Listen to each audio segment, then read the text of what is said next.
Insurance isn't one size fits all. That's why drivers have trusted Progressive's Name Your Price tool for years. Just tell Progressive what you want to pay, and they'll show you coverage options that fit your budget.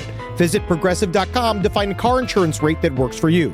Progressive Casualty Insurance Company and Affiliates. Price and coverage match limited by state law. This podcast is supported by Nurtec ODT, Rimegepant. We know you didn't ask for an interruption, but migraine doesn't wait for the right moment to interrupt either. It just barges in, takes your time, and throws everything off. So when migraine takes your time, take Nurtec. It's for the acute treatment of migraine with or without aura in adults.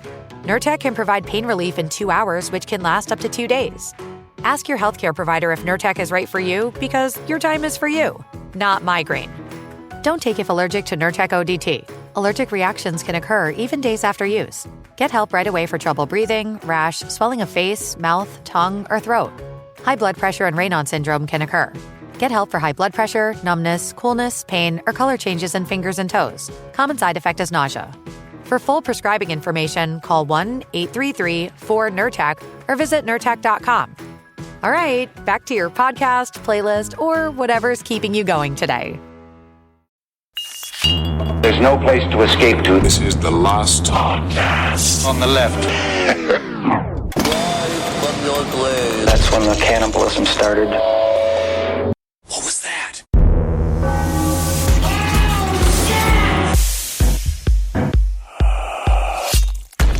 Hey, what's up, everyone? Welcome to the last podcast on the left. Ben hanging out with Marcus and Henry. Hi. Yeah. Today's episode, totally normal, guys. No way are you nervous.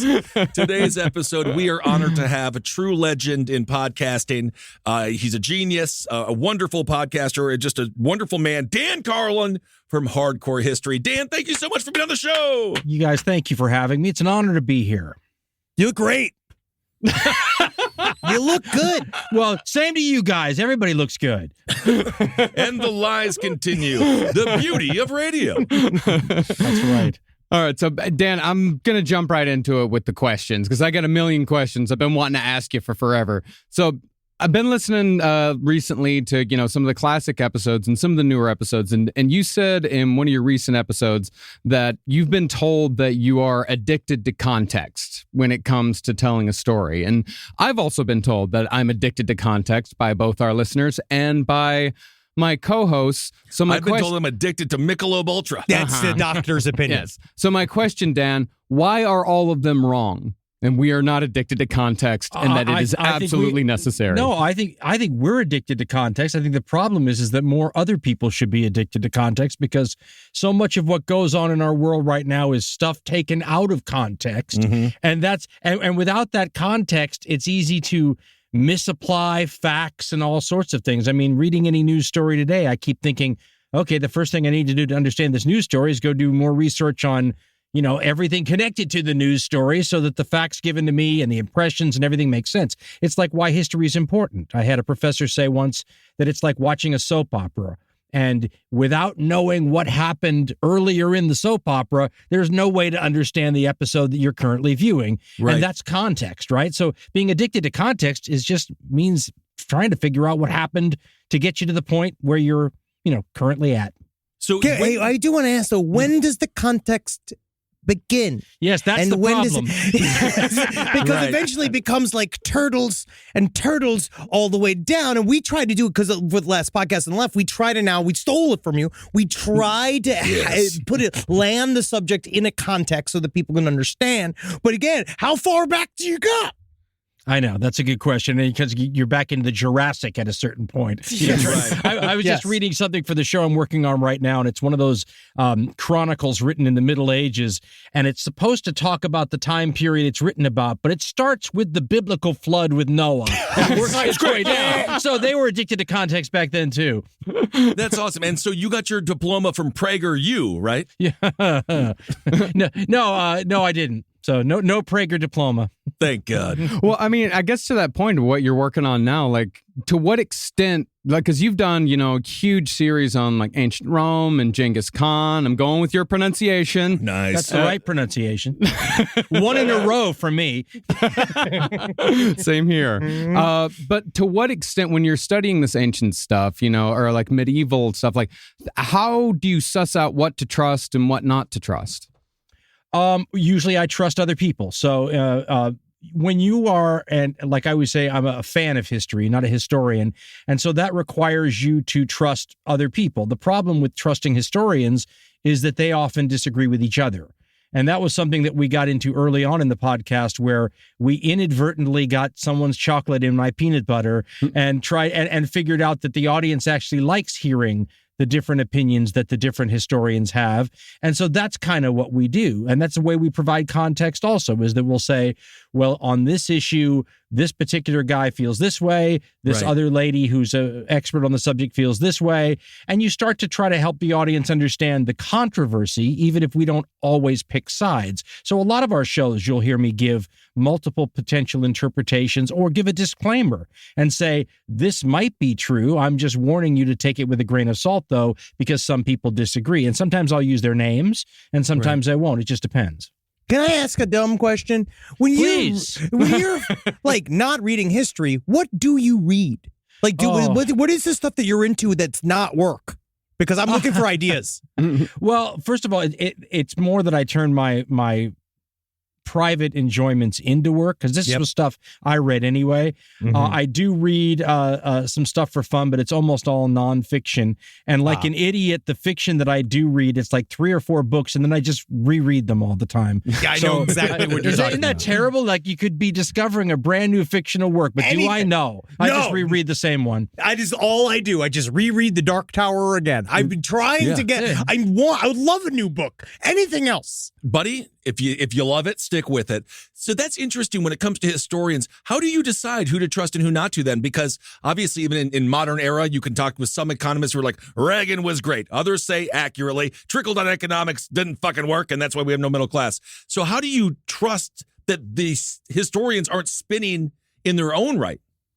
Well, usually there's major consensus on certain things. So you'll say 80% of historians will say this, and then sometimes we'll like to throw a member of the 20% in there just to give an alternative view. But there are some historians that are completely off the map. I mean, there's one Russian guy, and I should really look up his name because this is like the 3rd time this month I've mentioned him without looking up the name.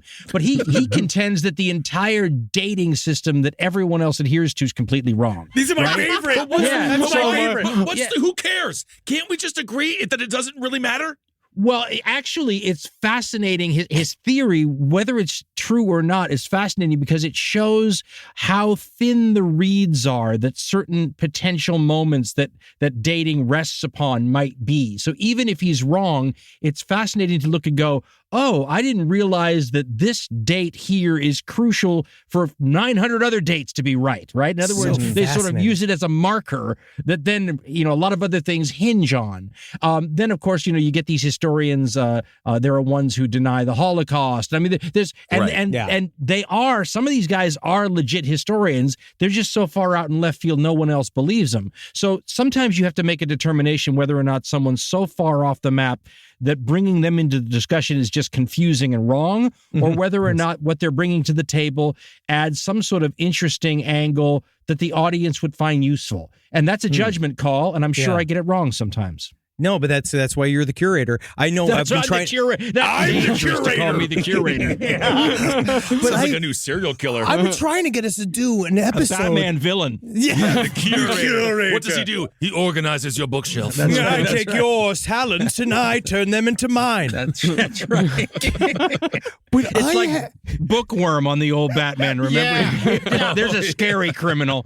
That's right. I keep trying to get us to do an episode that is about like the fact that like, what if it's like 300 years later than they think it is, or 300 years earlier than they think it is? Like the idea of the dating may be off. And then, we put together all this research and like eventually we're like, so what? Like we get to the very end and we're like, well, so it's It's 2323. Congrats. Well, I mean, one of the missing time Mm-hmm. arguments that I've heard, I mean, it speaks towards a larger history. You know, it speaks towards like the history of the Christian church. Because Dan, I don't know if you're talking about the same theory that I've heard about, is that, you know, that this entire chunk of time was like moved forward or moved backwards in order to make the Christian church more powerful, in order to kind of take these pagan rituals and turn them into Christian rituals by saying, oh, that happened so long ago, or that happened just, you know, a couple hundred years ago, that they've been screwing around with time just to further their own interests. I think the Russian guy I'm thinking of actually thinks that certain events that we think happened a long time apart from each other actually happened at the same time and are sort of like double counted by historians. But let's remember that dating itself is relatively arbitrary, right? In other words, you know, if you look at the Hebrew dating system, it's a completely different dating system, right? I mean, in other words, if you look at the medieval stuff, a lot of times it won't even try to have dates. What they'll do is they'll say, okay, this king reigned here, and then 23 years later he dies in the next. So they'll date it based on other data points rather than saying this many years since ground zero, you know, where we're calling. And that's why the what you're talking about is like the AD BC system, right? That's just one sort of system, right? The Hebrew one, I mean, we're in multi-thousand years somewhere. So it's all sort of relative, and all that matters is once you sort of affix things that happen to your timeline. So whatever year you call this doesn't matter, but you could say, oh, this is when the Emperor Augustus, you know, died, and then you date things based on that, and then everything has to sort of fit on the timeline in place. But the year you sort of decide, well, that seems a little bit like, okay, you sort of make that part up, and then everything sort of fits on the timeline based on, well, 23 years after Augustus died, this happened. And so you start placing things on the linear timeline, if that makes sense. Nice thing about me, I'm not tethered to history, so Augustus died eating a bunch of cake. Whenever you wanted him to. That's right. Who cares? So is my YouTube videos I was watching saying about the mysterious happenings of 9/11 across history, is it real? I can't comment intelligently on that because that sounds like fiction, and I just told you I don't even pay attention to fiction very much. Well, you did. That was kind of one of my base questions here is, you say you're a fan of history. Why? You know, my mother's theory on this, and she's not grounded in reality on every part of the subject. She thinks it's past life stuff. She thinks I have all this stuff from past lives, and that's why I, at 3 years old, well, then reading, you're cheating. Well, if you lived all the life, that's not history. That's just a bio. That's a rerun. I think that's fiction too, for the record. But I mean, she was trying to explain how this 4-year-old kid's reading Rise and Fall of the Third Reich. And how do you explain that to friends at cocktail parties? Exactly. Right? Like, well, he's either going to be super smart or we have a problem. That's right. I think the "we have a problem" thing was pretty much the standard answer until I graduated college. So, well, I mean, Dan, when it comes to being like a curator, you know, when you have these massive stories like, you know, Supernova in the East, Blueprint for Armageddon, you know, Ghosts of the Ostfront, like when you're setting out and you're planning out these stories, like, are you trying to make a point with these stories, or are you just kind of giving a point of view of what happened throughout these, you know, massive global events? Well, for us anyway, we weren't trying to simply just recount a bunch of facts. You know, we like to think that there's an artistic element to this. And for that to be the case, there's got to be something that we're adding. Otherwise, why wouldn't you just go get the books that we're using for our research, right? And that we put on our website, because those are by reputable historians and you can trust them much better than you can. So what are we bringing to the table? We have in-house names that we use for a lot of this stuff, and you guys probably do too. You develop terms to refer to things that you use in your work, and we call it the spine. Right. So every show kind of has usually a major spine and maybe a couple minor spines that are sort of a throughput idea that if you think about, you know, there's an old line that history is philosophy taught by example. And we try to keep a sort of a philosophical throughput. So like in the show that we did on nuclear weapons, the throughput question was sort of whether or not humankind is ever going to, if we haven't already, develop a weapon system that is so powerful we ourselves can't figure out how to exist with it, right? Will mankind ever become unable to handle the power of its own weapon systems? And the throughput idea was kind of that, mixed with sort of the question about whether or not if you had a gun, I think we phrased it this way. If you had a gun pointed at your head throughout your entire life, meaning nuclear weapons, right? There was a generation that grew up without nuclear weapons and then had nuclear weapons, and they were acutely aware of the nuclear threat. But people born when nuclear weapons already existed are like people born with a gun put to their head. Do you even notice it anymore? So that was part of an intertwining spine, questioning whether or not, if mankind hasn't gotten to the point yet, will we ever get to the point? Because you assume technology is always going to advance and we're going to invent more and better, powerful weapons. Can we handle the power of our weapon system? And this is where we included stuff like the think tanks that were created after nuclear weapons came to the fore, where you got the smartest people in the world on the subject, put them in a room together, and then had them try to figure out how mankind exists with these weapons that can destroy mankind. And so it's part of a fascinating tale that's a subtext of the nuclear question. And that's something that I just saw Oppenheimer the other night, and when I saw the movie, all I was thinking of is, man, I felt like they really missed an opportunity to get into that side of the question, because here are these people taking us into a brand new era of weapon power, and you have to ask the question then about, how do you then, what's the old line? There was a line, I think it was Bertrand Russell or one of those philosophers was talking about, he said, it's you can expect mankind to walk on a tightrope, for, an hour or two or a day or a week, but we're committed to walking on this tightrope of not blowing ourselves up forevermore. Right. And so those are the kind of questions that we wove into the story about the early years of nuclear war and nuclear development. And that's an example of one of the spines, major and minor, that we try to throw into these shows that makes it interesting for us and that adds something that we hope makes it worth listening to instead of just picking up the history books. Does that make sense? Yes. Of course. Any insight on the snacks in these think tanks? Because I figured this would be a cracker and cheese club. Unbelievable. I think it's sardines and cigars myself. Yeah. It smells like it. It smells like the end of the world. Rise from your grave.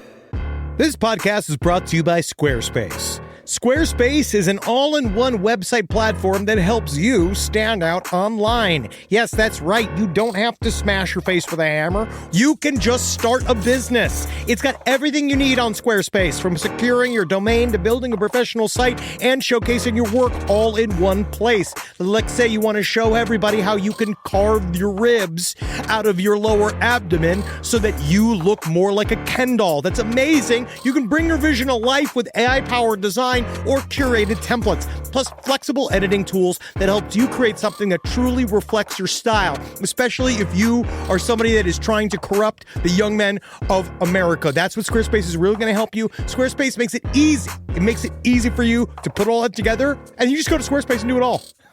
Thanks, Braden. Head to squarespace.com/left for a free trial. And when you're ready to launch, use offer code LEFT to save 10% off your first purchase of a website or domain. Summer means freedom. And for adults, summer means work next to freedom. But thanks to Mint Mobile's summer sale, it can almost feel like the work is playtime for the adults. Right now, all of Mint's plans are $15 per month, even unlimited. Free yourself from big wireless and switch to Mint Mobile for high-speed data and coverage on the T-Mobile 5G network. It's so well connected, I could call from anywhere. Deep from well within my bunker, where my AI-fueled robots slowly but surely toil for me, but I know for a fact I'm saving money on my phone plan.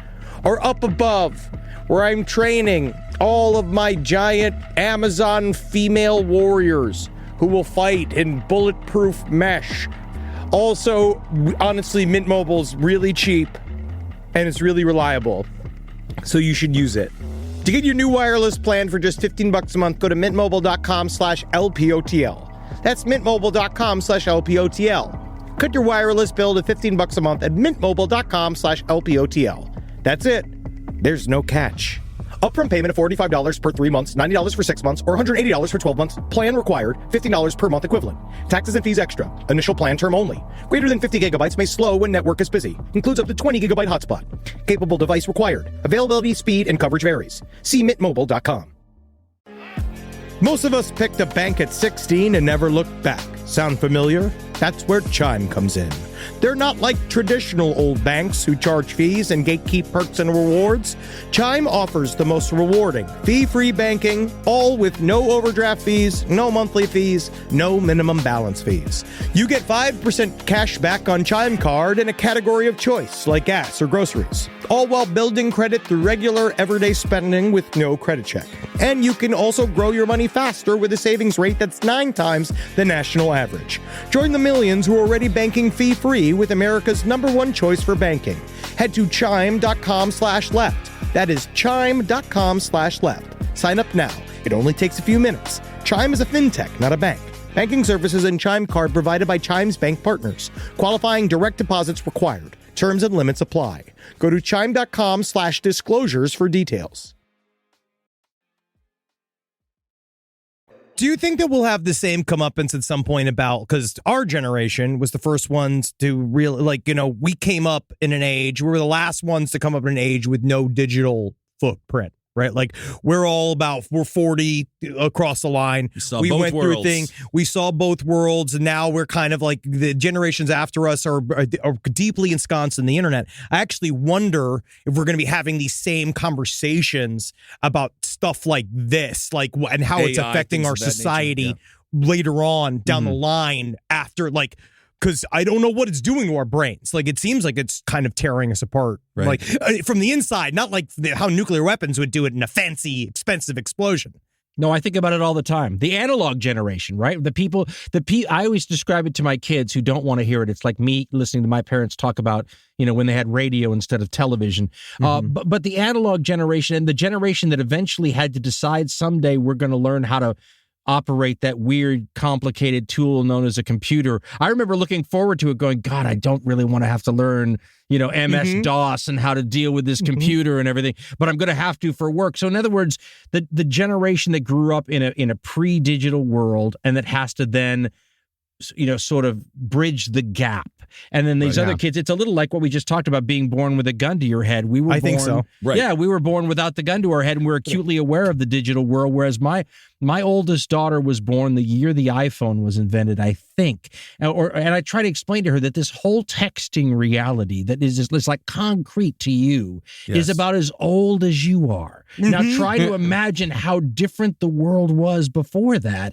And she can't get her mind around it. And I think that's how human beings are hardwired. But because we existed in that world, we're acutely aware of how different our childhood was, for example, than the way childhood will ever be again. And what's interesting is our childhood was more like the way children experience life from our time to caveman time than it will ever be again.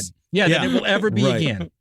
Well, I mean, to the point of being like, adapting to technology. I mean, you were one of the first people to use podcasts as a medium. Like, you've been doing podcasting since what, 2005? Yeah. Yeah.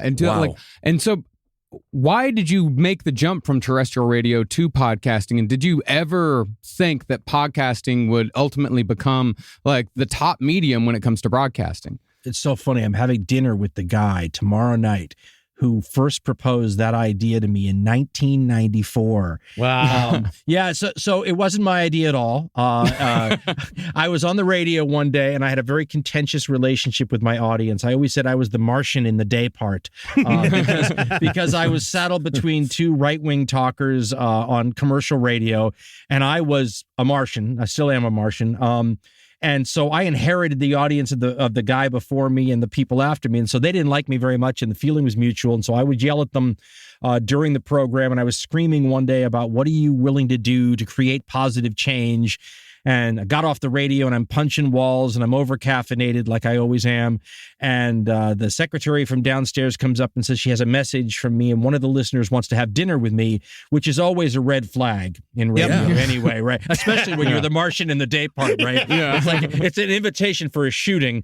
So I called the guy up, and he says, if you want to know what I'm prepared to do for positive change, let's go out to dinner.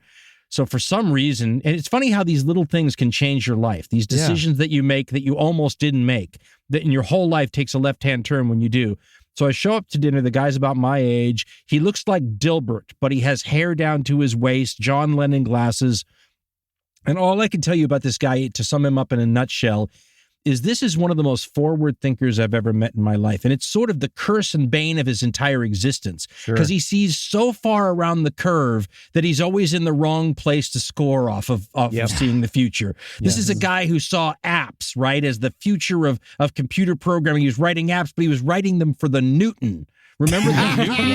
Right? So by the time apps are a big thing for like the iPhone, he's already past that. He did it with the Newton. Now he's on to the next thing, but he didn't score with the Newton. So this is a guy who sees so far in the future that he can't even benefit from it. And in 1994, he said, "I want to put your show on the internet." And I said, "What?" You know, we're just basically getting used to what the heck the internet is, and it's mostly text. He goes, "I'm going to put your show on the internet." Yeah, and I remember said, him talking about how emails were going to destroy the workplace. Yeah, I'm like, what do you even mean? I said, how would you even do that? He goes, well, that's where I come in. I'm going to invent how to do it, and you're going to show people how it's done. Wow. Okay, so long story short, everything grew out of that. And it once again, he was too far ahead of the curve. I went back to commercial radio.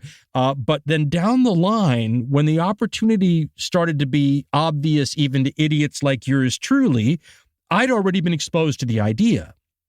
So I got involved as a founder in a tech company with a bunch of other people. And one of the things we were going to do was push what at the time was called amateur content. Now we call it YouTube.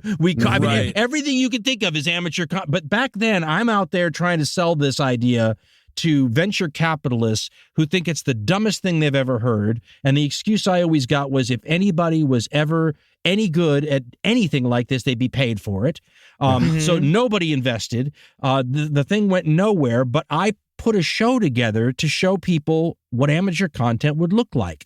And it was our very earliest few shows of the podcast, not the history one, the one we did before that, the political one, which was just a variation of my radio show. And when that company went belly up, I took that show and continued to do it myself. And that was what the 2005 podcast was. But it all grew out of the idea, this guy I'm having dinner with again tomorrow, when he said, we'll put the show on the internet. And I said, how do you put a show on the internet? So I gotten a head start on that idea because this guy was so forward thinking. That's the short answer. What were some of the things that gave you hope that this was going to be the future? 2005. I mean, I didn't know about podcasts. I didn't have hope in 2005. Yeah, that was before I had hope. Yeah. What were there little things along the way where you're like, you know what, this is going to work out? Well, I tell you, I was worried about stupid things looking back on it now. Like I remember, I think it was like show 5, 6, 7 in there. And which is just amazing that you had shows 5 and 6 and 7. Yeah, I know. It's just like you've done it's so a long much. time ago. We all started somewhere. Yeah, and they all sucked. Shows 5, 6, and 7 were not very good. But I remember, in radio you have a cough button, as you guys probably know, right? So you're going to cough or clear your throat. You push the button. You're off air for a second. So we're doing this podcast, and there's no cough button. So I used to just go. I mean, there's nothing written. I do it the same way today. It's like it's completely improvised. I get up there and I just start talking. So, I mean, I was like 15 minutes into some long rant and it was going really well. And then I had to cough. And I remember turning to the producer and go, oh, man. I said, we got to start over. He goes, what do you mean start over? We're not starting over. You're not going to do 15 good minutes again.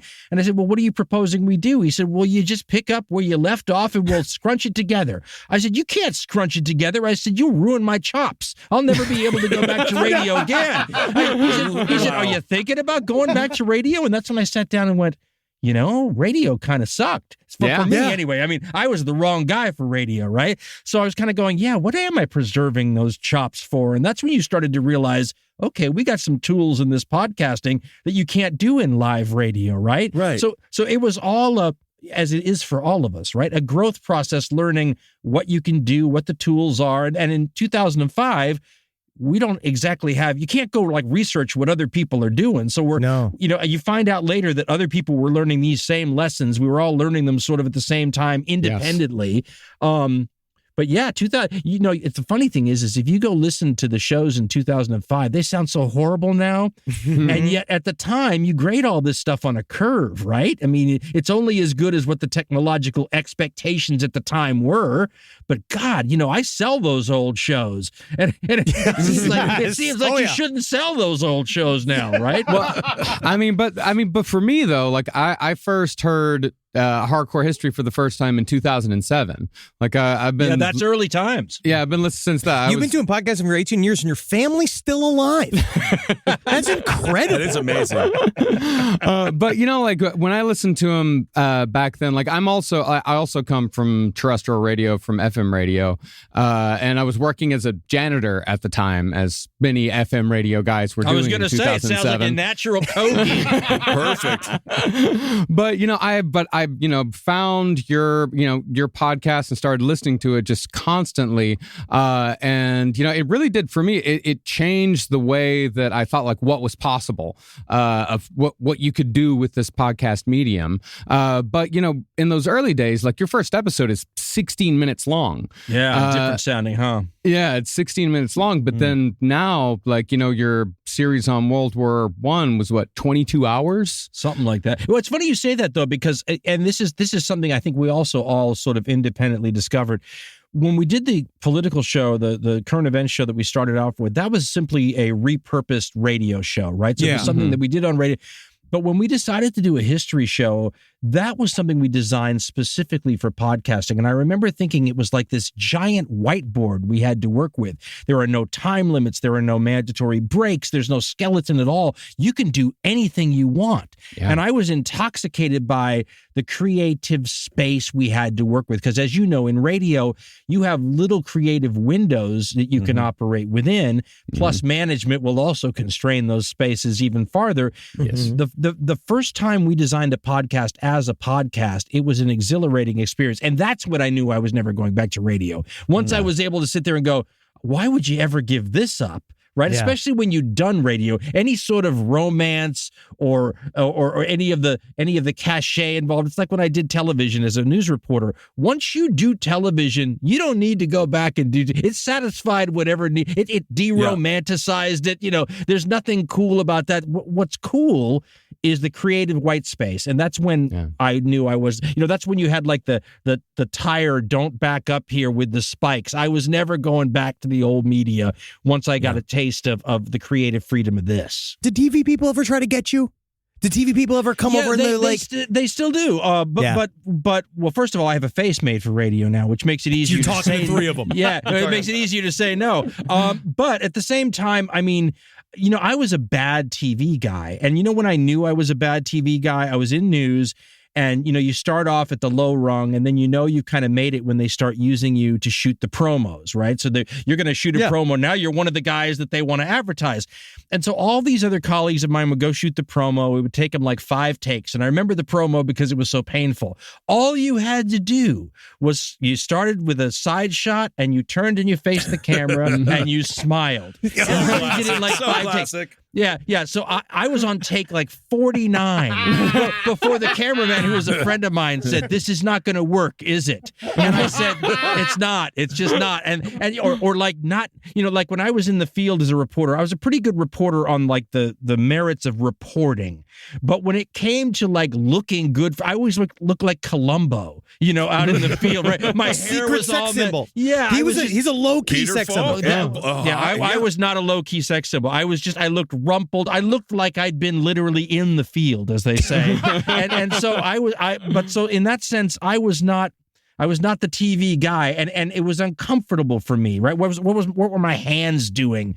Right. I did a couple of sizzle reels for some TV companies that wanted to do things, and I had the exact same problem. It was like a bad flashback to my TV. Like, what am I going to do with my hands? And they would sit there and focus inordinately on how my pants looked and the crease, and I can't deal with that. I'm a content person. I'm not a visible person. If that makes sense. And there's a superficiality to television that obviously podcasts can erode. Right? We actually get to tell long stories. You can do long form. You don't have to worry about the next ad break coming up. There's something about it that's very refreshing and very earnest. And I think that's one of the reasons people love your podcast and love podcasts in general, because I was just watching Damar Hamlin when he got hurt with the Bills. So this guy almost died in the football field, right? So everyone's crying in the stadium, right? And then Buck is like, all right, let's go to break. And everyone is dead serious. And then all of a sudden it's whopper, whopper, whopper, whopper. Yeah. It really brings you out of it. You're like, oh, and nothing, that man's about to die on national television. And the ads just roll on. Yeah. And the thing is about you, Dan, is you were the one that showed everybody else, I think, the whiteboard. that we could all use, that we could do whatever we wanted with this medium. I know you definitely showed us what the hell to do with all that. That's a great compliment. I hope that's true. I'd like to think that's true. It is true. It is true for us at least. We say come a lot. I think about 200% more than you do. Yeah. But that's our oeuvre. You know what I mean? That's our life. Yeah. Well, okay, back to history. I want to ask you a couple of history questions, just your opinions on certain things. So like we talk on this show a lot when we talk about like cultural history, like we talk about like the secret authors of the 20th century. And usually when we talk about them in terms of like occult figures like Aleister Crowley or L. Ron Hubbard, Jack Parsons, like people who truly did that shaped the century as we know it, but nobody really knows it. Like, do you have any like historical figure that you feel is like a secret author that shaped the world that no one really gives credit to? I'm sure, given enough time and thought, I could come up with one. But off the top of my head, Well, it's funny because you say, and I devolve toward the mean on a lot of these questions, and I apologize in advance, but one of the nonfiction books I read every year, and it horrifies people when I tell them this, but I think it's actually behind me in the bookshelf right there, probably, is Mein Kampf. Right. Mm-hmm. And people say, well, why would you read Mein Kampf? And I said, well, in the same way that you get a chance to really, when you're reading nonfiction as opposed to fiction, you get a chance to know the author a little bit. Right. I said, how interesting is it to get a chance to get into the mind of this person who, you don't want to make it sound positive. He made such a difference in the 20th century because it sounds like he made a positive difference, but he made an impact would be a better way to put it. And his wild, evil ideas continue to live on and are on the upswing today. Mm-hmm. So to get an idea into the mind, I mean, the one thing you get when you read Mein Kampf is you see what a conspiracy nut this guy was, right? I mean, there's things like that and you turn around. So I mean, when I think about secret authors, most people don't think about Hitler as an author, but he was an author before he was the Chancellor of Germany, right? Mm-hmm. And he wrote a book besides Mein Kampf, a second book, which I have not read, but apparently it's also very instructive into the minds of this guy. So to me, that's getting a little bit closer to understanding one of these people who continues. I mean, one of the things we mentioned in the First World War show that you brought up is how it's an inflection point in the modern world. Right. How the world before the First World War is a different world, and the world after the First World War is a completely different world, and the Second World War is an offshoot of the First World War. Hitler is one of those figures that when you read Mein Kampf, you can see how he's a different figure because of the First World War. Yeah. And so when you say secret authors, I mean, I don't think of Aleister Crowley as having a huge impact, but L. Ron Hubbard did. But the kind of impact L. Ron Hubbard had, even though I'm not comparing it to Nazism at all, is more like the kind that Hitler had, in the sense that he comes up with this book. The book itself has an enduring impact. Some movement springs from it. I mean, I'm trying to think if you could say that Aleister Crowley started a movement. He has fans. We connect. Right. Well, LRH stole the structure of Scientology from the OTO. Did he? Basically, if you go deep into like the lore of L. Ron Hubbard, he was like a pen pal of Aleister Crowley's. When Aleister Crowley was deposed, like once he was like in his waning years, Aleister Crowley's writings also, which is interesting because the autobiography of Aleister Crowley is fascinating as well, because you see how much more is a lark, how much more of it was like he was entirely aware of what he was creating and what he was doing, and his like acerbic sense of humor.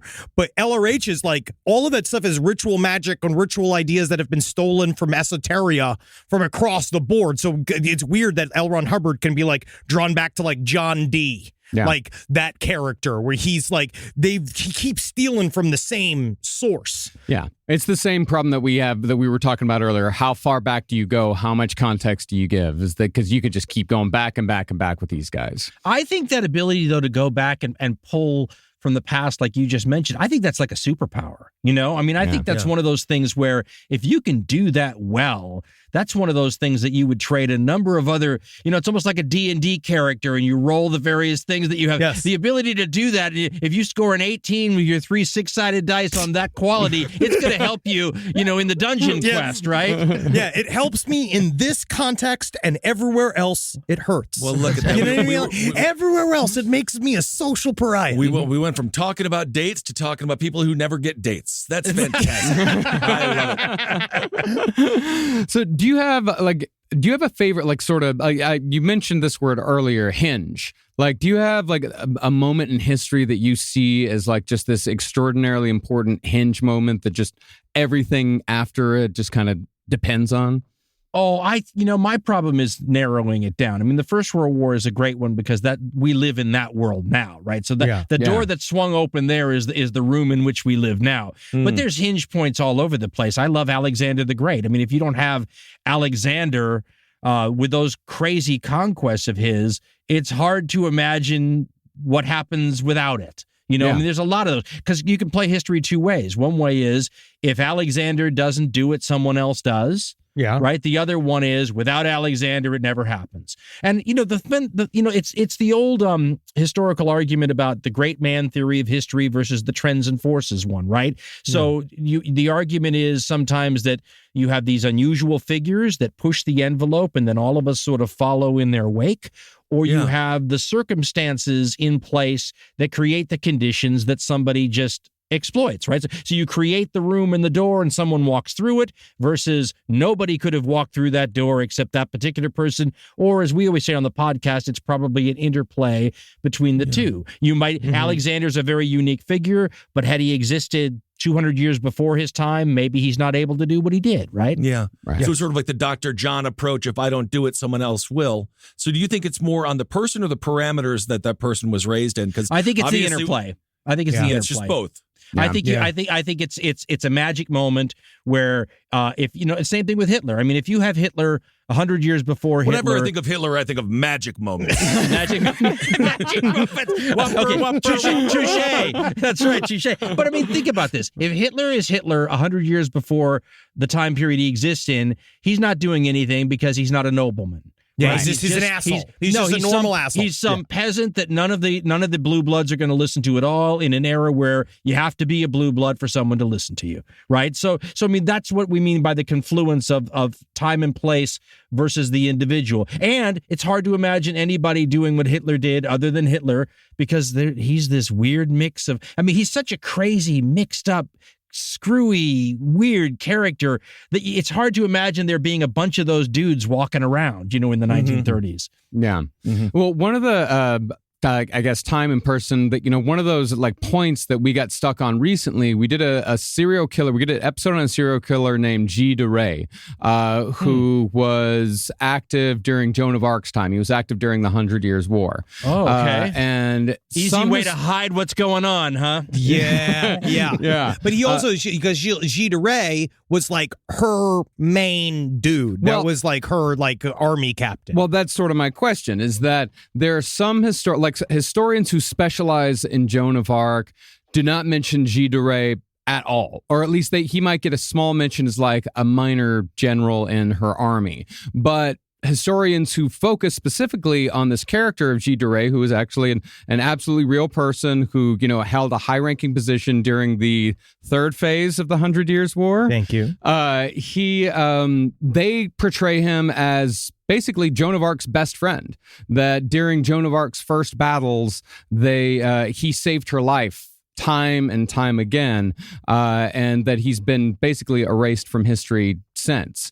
So do you think that like when historians write about subjects like Joan of Arc, do you think that people sort of erase embarrassing connections, embarrassing events in order to sort of feed the narrative that they want?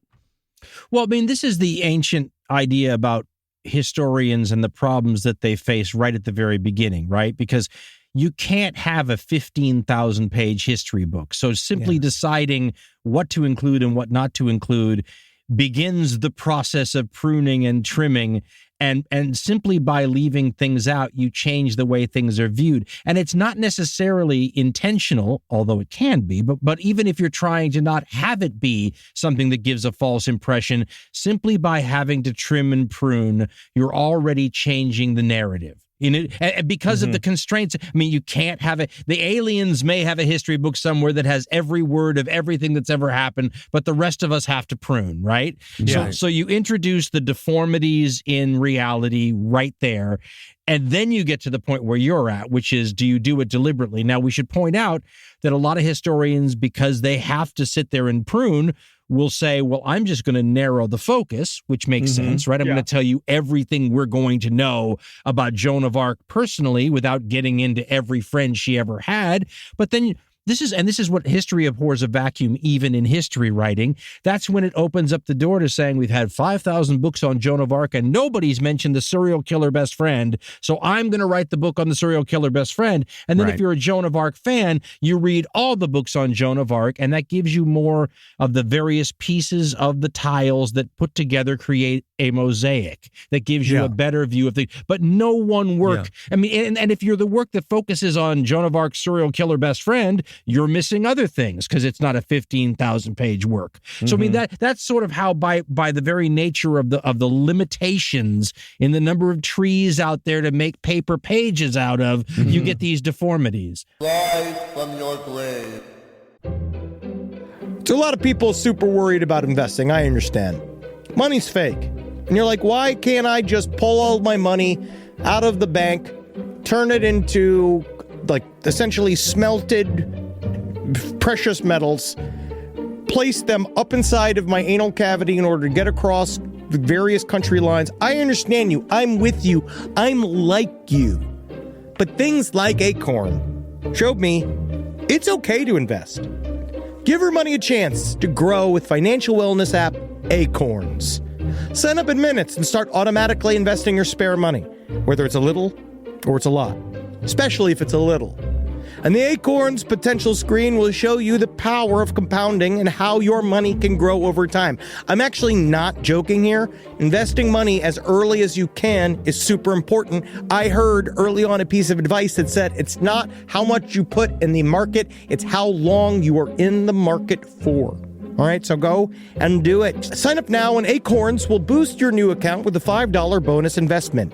Join the over 14 million all-time consumers who have already saved and invested over $27 billion with Acorns. Head to acorns.com/left or download the Acorns app to get started. Paid non-client endorsement. Compensation provides incentive to positively promote Acorns. Tier 2 compensation provided. Potential subject to various factors such as customers' accounts, age, investment settings. Does not include Acorns fees. Results do not predict or represent the performance of any Acorns portfolio. Investment results will vary. Investing involves risk. Acorns Advisors, LLC, an SEC registered investment advisor. View important disclosures at acorns.com/left. Hey there, all you Quinceaholics. Oh, I feel so good. I got the breeze coming through my linen pants and my linen shirt. Oh, it's too hot for my cashmere sweater. Thank God I got this wonderful undershirt and sunglasses to keep my eyeballs safe from the radiation of a star that's trying to kill all of us. I digress. Listen. Quince has got anything you need. They're going to help you out. They're going to change your life. You like simple, plain, good-looking clothes with high-quality fabrics? Quince your hiney. Get in there. Take care of yourself. Be good to you and dress like a prince when you're wearing your Quince. I got a silver chain. Woo! Doctor, I got a silver chain. It looks great. You can get anything you want. They have gold bars. All right, you want to buy a gold bar? Quince got a gold bar. All right, you go get that for yourself. You treat yourself nice and you dress even better. Upgrade your everyday. Go to quince.com/last for free shipping on your order and 365-day returns. Now available in Canada and the UK too. That's QUINCE.com/last for free shipping and 365-day returns. Quince.com/last.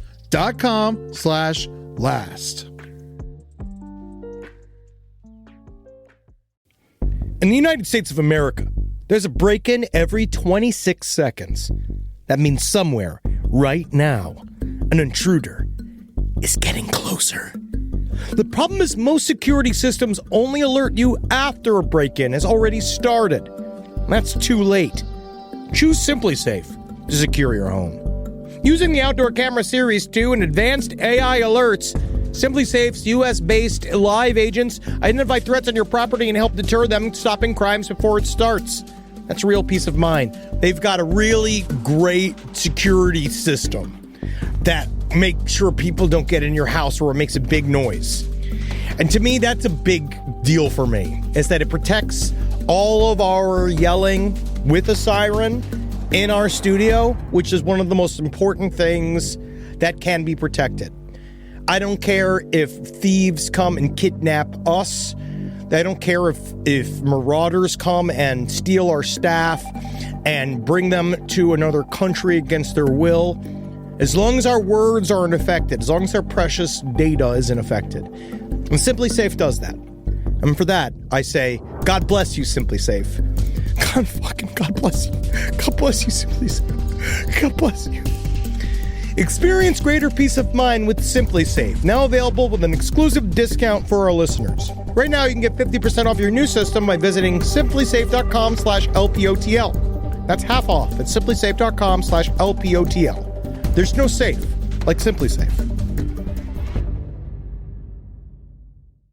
It's kind of crazy, these kind of like actual, just practical things change the face of our entire history. It changes reality. Our entire reality. Yeah. It's so wild to me. Like, that's why I like history now. He got me. I was never into this stuff. And then as the years went, he really got me deep into medieval history. Yeah. And that whole area fascinates me because there's gaps. There's like all these things. I don't know what we're missing when you're reading about and it's interesting the way that even just saying that, like, of course, they have to cut shit out. They have to print the books. They got to ship the books. Right. The book can't be 25 pounds. Well, that's a great point. And when it comes to getting people interested in history, what do you like? What was the string for you? Because you can look at history through sports lens, through music lens, through politics lens. There's so many different ways that you can look through history and see. You can look at racism through the history of sports, so on and so forth. What is a string for you that got you excited about the past, and maybe something to help our audience that maybe wants to get into history, like just a place to start? Because it's history. It's pretty big. I go through phases. So people will ask me sometimes, why don't you do a show on 17th century India or something? Mm-hmm. And I'll say, because I don't know anything about 17th century India, and all the shows that we do were things that I already had some pre-existing knowledge about. And the reason I had pre-existing knowledge about them is because at one time in my life, I was really into that subject. And even though I moved on from it, you retain a certain amount of foundational knowledge that you can then read new books on and sort of build off of, right? I don't have to start from no knowledge about 17th century India. I can work with things that I was into. So all of the shows that we've done are at one time or another were subjects that obsessed me. And if you look at the throughput, I'm ashamed to say almost that a lot of it's military. And this again gets back to my mom's theory that I was, how does a 3 or 4 year old get so interested in military affairs when he's a basically non-violent child? I mean, I wasn't the only kid playing with GI Joes who's just working on diplomacy between states. That's right. No, we're not fighting, guys. No, but I mean, but whatever I was into, like I was into Native Americans for a while. But the Native Americans I was into were warrior Native Americans. I wasn't into the ones who were, putting things together with shellfish and, nice little pottery things. I was interested in warriors, and so, I mean, that's the kind of stuff where you end up learning about the pottery and the basket weaving and all that stuff as a consequence of being drawn into the subject from the warrior side of it. And so if you think about that as being ground zero of an explosion, then you learn about the other things because of being taken in by the subject matter connected to a military thing. And then then like we were talking about, like the rest of the story, you have to flesh out for the context and everything else, where you want to understand the world that these warriors live in. You want to understand their reality, their values, what they were losing when their culture was being destroyed. So for me, the ground zero thing, I think, was the military stuff. And Dan, I'm sorry, you did trigger why we know so much about shovels. Because of when Marcus. researching the Donner Party, Well, okay. Marcus really got into the shovels that they was- used, it and then was- Henry, thankfully, he really- edited about 5 pages. He truly loves wagon manifests. You know, you guys make me think at the University of Colorado, and I don't know if it's the same as it used to be, but the grill in the student union is named the Alfred Packer Grill. And he was a cannibal that got, one of those Donner Pass type guys. It was again. Well, but on the other hand, that was the Donner Party was kind of that is what got you into history. It was when we did our series on I don't know if you've read this book called The Indifferent Stars Above, which is but remember the Donner Party, those people were forced to that. I think Alfred Packer was, he had developed a taste. That was a whole different thing. Yeah, he was a chef. Yeah. You know what I mean? They had to do it to survive. But I did learn something important on that episode, like doing that series, because I really did get really heavily into what they took on their wagons, like what they took with them out west, because I thought that said so much about the people themselves and, what they expected once they got there and what they didn't expect to happen. Well, that was the first story I remember really reading, and then getting more into like older history, medieval history of understanding. I was like, oh, people have been just like us for a long time. Forever. That like we've been these same idiots walking around for the same time, dealing with the same stuff. Like all of the stuff that happened with the Donner Party was literally just hubris. A guy just wanting to get a shortcut, like that thing where it's the very human idea of like we're going to try to cut this in half, guys. It's an American dream. We're going to cut this in half. You know what I mean? And then everybody dies. Yeah, I'll take it even farther than that. You know what I've been into for the last couple of years is primates. Like looking at this apes. is the shit. And it's because it's the exact thing you mentioned, but going even to the more base level. Right? Watching chimpanzees deal with each other is like watching human beings deal with each other at a much more, when you you do the factoring in math and you get to like the lowest common denominator. It's like watching human society at the lowest common denominator. And I've become fascinated in that. And I feel like I actually learned about human societies now studying the lowest common denominator in some of these higher ape groups. Yeah. And when it all comes together, that really focuses when you get the music. Also, you totally changed my idea when it comes to the meetings, sardines and cigars. That changes everything. For some reason, it's like, oh man, that really changes the temperature of the room. So once you mix it all together, it's just such a beautiful thing, and it helps, just understanding. How much does history help you understand the present? It's I don't even understand how other people understand. So I have a friend who's one of these guys who sees the entire world as math. Right? I mean, everything is factored through his brain, which is this math. Russell Crowe, the actor? It should be. It should be. So we'll have these discussions, and I'm just fascinated by his thought process, and he is by mine, because everything in mine is through history, but not like history books, but like I mentioned to you earlier, the context, right?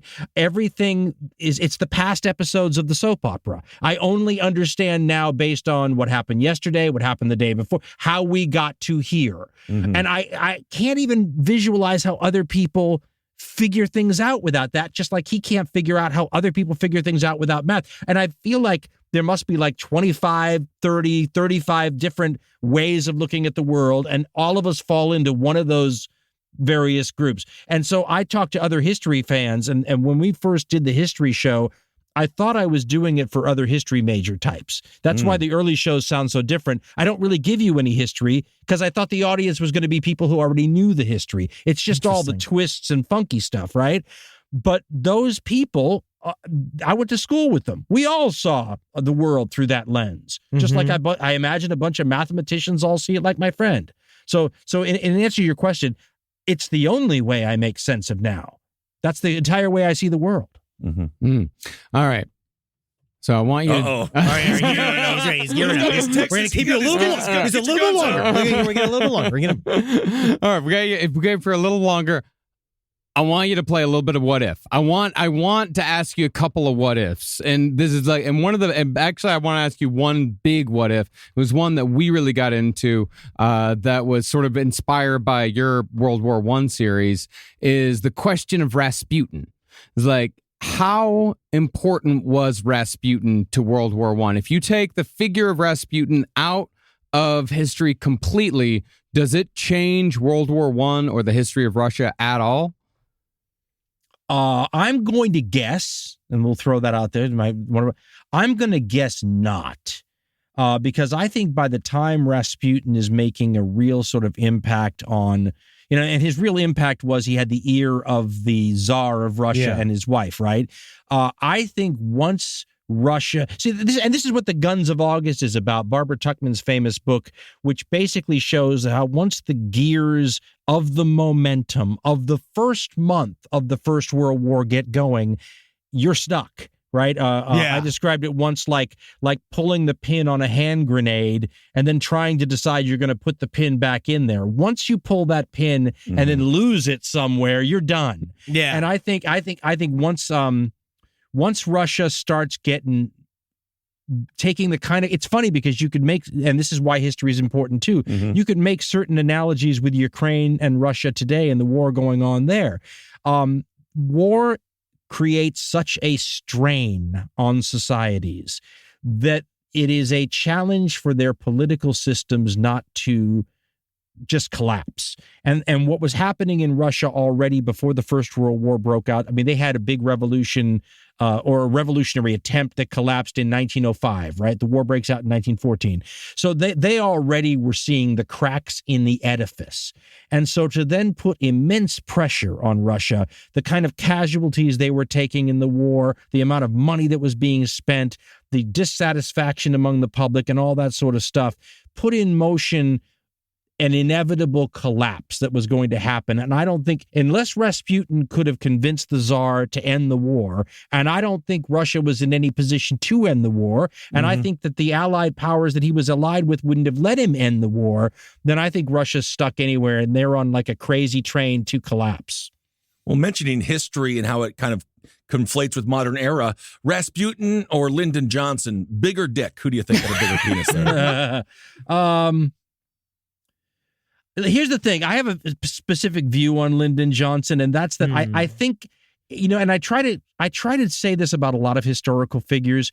I think he was trying. Right? I mean, I think if you I'm of the same opinion. Dan, you're skirting the question. I'm talking about dick here. I need to hear inches here. I think Rasputin. I think you're talking like actual physical proportions. Is that what we're talking about? Or just of course he is. He doesn't know. He doesn't do the reading. Well, you can do sports. You can do history. No. Here's my favorite. Look at favorite history through dick size. Here's my favorite Lyndon Johnson story. You guys will appreciate this. And I read it in a book about Richard Nixon, who was the next president after Lyndon Johnson. So I don't know if it's true or not, but I read that when Richard Nixon, who was a Quaker, right? So he was raised a certain way. When Richard Nixon got into the White House, there's the shower that the president uses in the shower, right? His bathroom shower. And Lyndon Johnson had installed in the shower a shower jet in the middle of the shower that shot straight up. And this so upset Nixon, he had it removed. So that's my Lyndon Johnson story. Oh my God. People were mad that Obama put a basketball court in. I'd be livid with Nixon. That's the perineum wash. That's my taint spray. And I can think of a couple of Bill. Why didn't Bill Clinton put that back in? Right, you want to know? He's a dirty man. I guess the last thing today, Henry wanted to ask you about aliens. I saw you recently put out an essay about the UAP situation, because I know that you've been trying to get into ufology a little bit. First of all, don't come into this. Don't do it. Don't become a ufologist. They're going to take everything away from you. You're going to lose everything. Yeah. Henry's been more upset than ever, even though he's gotten everything he wanted this year. It's just you, but where are you at with it? I saw, like, now that this disclosure movement, whatever is happening, whatever this David Grush character talking about, like what they have, what they don't have in terms of having an object retrieval program, like they have something. There's all these like buzzwords for, like, where are you at now with your understanding of the UFO phenomena? Like, why your essay was great. It was such a good breakout of like this. I was like, oh, this is the entire history of ufology. Great. He just does it in a second. You just shit it out, and it's incredible. I don't know how you do it. But he means that in the best way possible. Yes, of course. I can't believe it. But how do you, like, where are you at now with aliens? Like, is it that's it. I don't have an answer because I'm not one of those people who tries to. I feel the same way about the Kennedy assassination. I'm not somebody who has a strong opinion either way because I just don't feel like I have the evidence, right? Yeah. But I appreciate and enjoy examining the potentials. And I am somebody who's I suspect that the math that has been done, that's, you know, when you start actually paying attention, and I know you guys probably already know this, so I apologize, but when you start paying attention to how many planets are out there in the universe, and this is just assuming one universe, right? Once you start getting into the idea of multiverses and all that, then it starts getting impossible. But once you realize how many planets there are, then it becomes it almost becomes weirder to start saying that there isn't any more life out there than to say that there is. Now, then you get into things like the great filter, right? This idea that if there is life out in all these places, then what is happening to kill it off before it develops space flight? Those are all fascinating ideas. There's a book I have called I think it's called Where Are They or something, and it's a book. It's a book basically about the whole question that if they're all out there, where are they? And where would they be? Yeah, it's also the ufologist whose family has decided to leave them. Where did my wife go? That's right. Yeah. That's right. So the answer to the question is that I'm very interested in the subject because I always wonder, and this is how a history mind works also, that if aliens did come to the planet, or if major world governments were made aware that there were aliens, how on earth would they handle it? Right? Yeah. What would be, and here's a better question. How would we want them to handle it? And that's something that we did in that article you mentioned, which was start to wonder if the government knew about aliens and we wanted the government to act the way we would want them to act, how would we want them to act? And I read this book, on UFOs, and that was sort of part, what we hinged that article that you mentioned on. And the author tried to take a sort of a skeptical approach, but some of the things that she brought up that would happen to us if aliens were real, I had never thought of. Yeah. And the one that was the most interesting to me was the religious question. Yeah. I mean, what if aliens know what happens to us after we die? What if they know about, is there or isn't there a God? And if there is a God, what is the God? I mean, do they instantly invalidate all of our religions? If they instantly invalidate all of our religions, well, anybody who's paid any attention to religious wars or just what happens between two religions when they start fighting, I mean, people die. So you start saying, okay, if the government knows that exposing us to the fact that there are aliens would expose us to all these things that would destroy the structures upon which our world is built, would we want them to not tell us? Or would we want them to ease us into it? And so for me, because I don't have the evidence to say if there are or aren't aliens, but we can have a great amount of fun speculating on if there were, how would that best be released to us? And maybe you guys remember there was a theory years ago when they started making movies like Close Encounters of the Third Kind and all these things, that this might be part of the plan, right? That this was all part of easing us so that we became more comfortable with the idea. We didn't view it like 1950s flying saucer type stuff, right? No, of course, with the War of the Worlds, how that radio play turned out, I think there's reason to be hesitant if you are in power, I suppose. I do believe there is some talk about, I do believe that there is some slow rollout, that they're trying to get us to understand something, and I don't know what it is, but I think the smart religions are just folding it in. The Vatican has a whole ufological department. Like that's one of the people that might have a UFO. They're saying that they might have something somewhere in the Vatican City, which is the best, coolest / scariest thing I can possibly imagine. You know what I mean? Like the Mormons are already folding it in. Like, they're Catholic. It's just, I feel like that's one of those things where like, didn't L. Ron Hubbard sort of fold it into his? Oh, yes. That's OT3, man. Yeah. The Xenu reveal gets you hard each time. You know it's coming. Yeah. And then once it gets you, wow. You really do. Well, Dan, thank you so much for joining us. We can't tell you how much we appreciate it. You guys were very nice to have me on. I hope it lived up to the hype. Yeah, it was fantastic. Absolutely. And I was just thinking about what's the Dan Carlin from 2330? What's that history podcast going to be? And it'll be interesting that as we live this history together, it'll be fascinating to see how it all goes. What's going to happen when the analog generation dies out and nobody remembers what it was like? Oh, God. There will never be a game of hopscotch again. That's right. It's a tragedy. And I also want to say to our listeners, if you enjoyed our series on the Manhattan Project, Dan Carlin's episode that was called The Destroyer of Worlds, it's a 6-hour episode about what happened next. That's great. But like that starts, and I enjoyed it immensely. I can't tell you how Light much and I enjoyed airy, it. rainbows and unicorns, just like all our stuff. Thank you so much. Thank you all so much for listening. Dan Carlin, obviously check out Hardcore History. I'm sure many of you have already, but if you haven't, it's a must listen. And Dan, again, from you're just a podcast legend and you're a hero of ours. So It's an honor to be on, guys. Thank you so much. It was an honor to have you. Thank you, Senpai. Live from your grave. All right, there it was. Our conversation with Dan Marcus. You held it together. Thank you. You did really good. I did better than I did with Kissel with Blasian Sugar. You did do better. You did do better. Well, you did try to hook me up with Dan. So that helped. Thank you all so much for listening. Any good takeaways, Marcus? Any good takeaways? He was wonderful. God, he was wonderful. He was just so much. Also, he's handsome. That's the thing with radio guys. Most of them that say I got a face for radio are actually handsome, and the ones who are like, I'm Studley Steve, look like potatoes. Well, that's the joke from it's the Wayne's World. Being like, handsome Dan. Hi. Hey. How are you?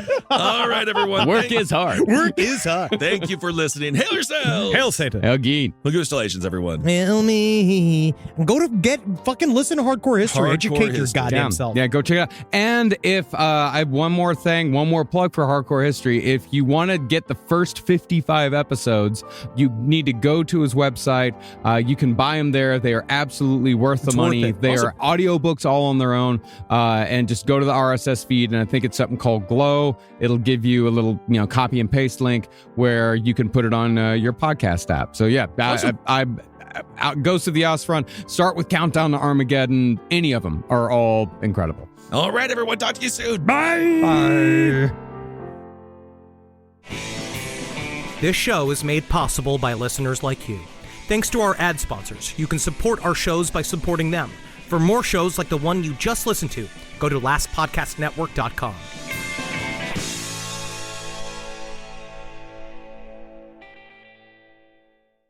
Suffering from dry, tired, irritated eyes? Don't let dry eyes win. Use Systane Pro. It hydrates, restores, and protects dry eyes for up to 12 hours. Systane Pro. Triple action dry eye relief.